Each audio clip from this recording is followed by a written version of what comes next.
Now, recognize the gentlelady from Texas, Ms. Jackson Lee. Let me thank the chairman and the ranking member for... Were you aware that the zero-tolerance policy would lead to minors being separated from their parents, yes or no? As we increase consequences for those who break the law, just as Yes, everywhere... Look, I have such limited time, Madam Secretary. Okay. I'm sure you can appreciate that. As a consequence for a parent going to jail, we in this country do not take the children to jail. Okay. So I take that as a yes, that you understood that the zero-tolerance policy was going to lead to minors being separated from their parents. As it has in the last 3 administrations. Yes. Okay. So the answer is yes. Very helpful in some of the questions that you asked, and I think that's what Mr. Langerman was really. And have you advised the president on his emergency declaration? Have you given him the grounds for this emergency declaration in the context of what emergency means? What I have done is I've given him all the facts from the men and women working at the border, many of whom I know you all have met with, and thank you for that.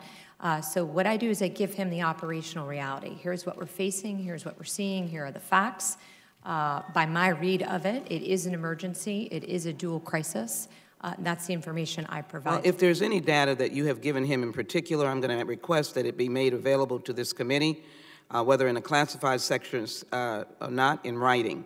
And if there have been any memos that you've directed to the president that would have given him the basis of calling for, in my opinion, a false emergency declaration, I will not judge your data if you're giving facts, then I would like that to be submitted to this committee. Let me... Ma'am, if I could, I would be remiss if I didn't say much of the information that I give in private to the president, of course, is covered under confidentiality privileges.